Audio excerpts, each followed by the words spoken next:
Stranger Things 4 Vecna actor behind the scenes. The scary fourth season of Stranger Things aired on May 27th, introducing audiences to the Upside Down's most vicious villain, Vecna. In the 9 episodes of Volumes 1 and 2, the skeletal, gruff-voiced beast definitely lived up to the insane hype, with David Harbour describing Vecna as a psychological horror that I don't think we've really seen during a Variety interview. Vecna is a sort of humanoid beast with black skin and movable vines that stick out from his whole body. Even though he resides in the Upside Down, he can partially enter the human world, not unlike the Mind Flayer's connection with Will. He makes his presence felt throughout Hawkins by murdering the town's teenagers in a highly macabre fashion, all through mental links, which if you think about it, is even scarier. Recently, we were given a behind-the-scenes look at just how the character is developed before shooting. Honestly, everyone was surprised.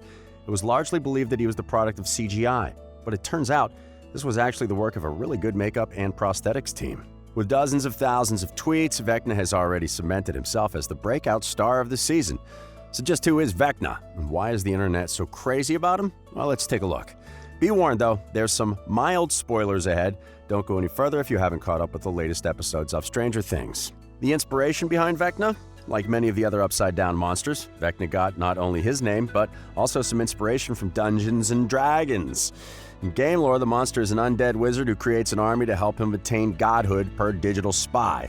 The D&D monster also firmly holds the belief that secrets are the one true source of power, and would gather the secrets of other characters to achieve power over them, similar to Vecna's way of preying on people's trauma. While Season 4 marks his first murder streak in Hawkins, we find that the monster first appeared in the 50s. Super sleuth Nancy finds out that the monster previously went after the Creel family, which was ruled by Victor Creel. Shortly after relocating to Hawkins, the family was haunted. They'd often find dead animals showing up around their house, and scary visions would haunt them. Eventually, everyone in the family died except for Victor, which led him to be falsely convicted for their murders. Nancy and Robin even took a trip to see the man in a mental asylum, where he says to them that the murders were the work of a demon who also got him too, but he was able to break out of its trance. What has happened so far? In Episode 1, we witnessed the extent of Vecna's powers as they target cheerleader Chrissy Cunningham. Chrissy, who was also battling an eating disorder triggered by her emotionally abusive mother, starts getting nausea, headaches, nightmares, and eventually real-life hallucinations related to her private trauma. The whole curse lasts about a week, and 24 hours after the visions start, Chrissy is pulled into a drawn-out trance, and Vecna brutally kills her, as per his signature style. She levitates, all her bones are snapped, and her eyes are gouged out of the sockets. Besides Chrissy, there was also a jock who had trouble with his dad and a student newspaper reporter whose friend passed away in a car accident. Vecna also goes after Max, who is still mourning and feels responsible for her brother Billy's death. Besides just killing people, the deaths also have their own effect on the barrier between the human world and the Upside Down. Every time Vecna murders a new person, it opens another gate to the Upside Down, which is located wherever the victim stood while they died. As he continues, there will soon be so many gates to the Upside Down all over Hawkins, and the barrier itself may just break completely if that happens, which would be very bad news for the town of Hawkins. Behind the scenes, how Vecna was brought to life in the studio. When Netflix's Stranger Things revealed the big bad of Season 4, referred to by the name Vecna by the Hawkins crew and later revealed as One, the one thing many fans didn't predict is that Vecna was not created through CGI, and the makeup department took hours every day turning actor Jamie Campbell Bower into this season's villain. Netflix uploaded a behind-the-scenes video from the set of Stranger Things in which we see the makeup and prosthetics team hard at work to bring Vecna to life. The time-lapse video shows Bower, who plays Vecna, sitting in the makeup chair, and that's when the team takes over to work their magic. The team is led by special makeup effects and prosthetics artist Barry Gower. Under his leadership, the crew then works on the ridiculously fine details of the villain's appearance, seeing to it that they catch every groove, vein, and inch of loose skin just right. The 40-second clip shows the team starting with his head and shoulders. They slowly make their way to his back, torso, and then the rest of his body. The whole time, Bower fortunately is able to drink coffee and use his phone. Scrolling, maybe he's even playing a game or making some calls. As you can see, Bower starts texting somebody as the clip draws closer to the end, and as his makeup is almost finished at this point, and we can say with certainty that now Vecna is ready to make contact with the world. Once most of the prosthetics are applied on him, the team then begins the equally meticulous task of airbrushing and painting. Bower heads over to a bar stool and is then surrounded by the team of artists retouching the prosthetics applied all over his body.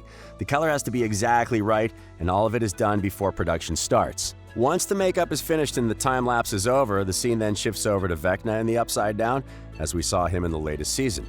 He stands in the same place where he brings Sadie Sink's Max just before the Hawkins crew uncovers his weakness and are able to aid her escape.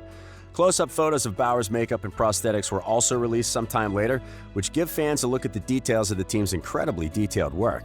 Seeing Vecna on the screen might have made it look as if Bauer was costumed in a green suit and had his appearance added through CGI. But Netflix instead opted for a more natural method and ensured that Vecna looked as real as possible. Bauer's favorite thing to do while in makeup? After the release of Stranger Things Season 4 Volume 2, Bauer sat down in an interview with Screen Rant to talk about his role as Vecna. During this interview, he opened up about some of his favorite things to do while he's got free time on set. Though his eerie makeup would make it super easy, he wouldn't head out to scare his coworkers. Instead, he'd spend some time by himself and relax after the long application process. He did, however, mention that he loves getting to use his Vecna voice, and after a tiring day, Bauer would use his beastly voice for some phrases that were pretty out of character. He said, "I love talking in the voice. That was always my favorite thing, talking in the voice." Vecna's petrifying getup perfectly fits the horror of Stranger Things Season 4. He's largely thought of as the show's most frightening monster, with an intense power that can even match up to 11 at her best. But it wasn't just audiences that were frightened of the latest Stranger Things villain. While shooting Vecna and Eleven's fight in Max's mind, Brown's horror was actually real. Bauer revealed that his co-star was extremely appalled by his newly terrifying appearance. She even broke down in tears upon first seeing Vecna in his full glory and refused to look at him.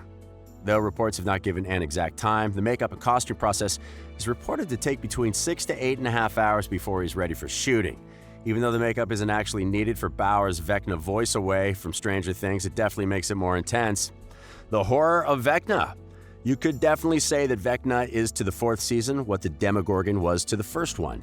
Basically, what we're trying to say is he's the big, mean-looking monster wreaking chaos on Hawkins. In recent episodes, we find out that Vecna isn't actually from the Upside Down, but was exiled there by 11 after he horrifically massacred the Hawkins National Lab. Vecna was the original child who was kept and studied by Dr. Brenner and the son of Victor Creel. He's the notorious number 1, but he had his abilities put on lock while he worked as an aide in the lab. He got friendly with 11, who was unaware that Vecna was evil, and so gave him back his powers, which led to the slaughter and his expulsion to the Upside Down.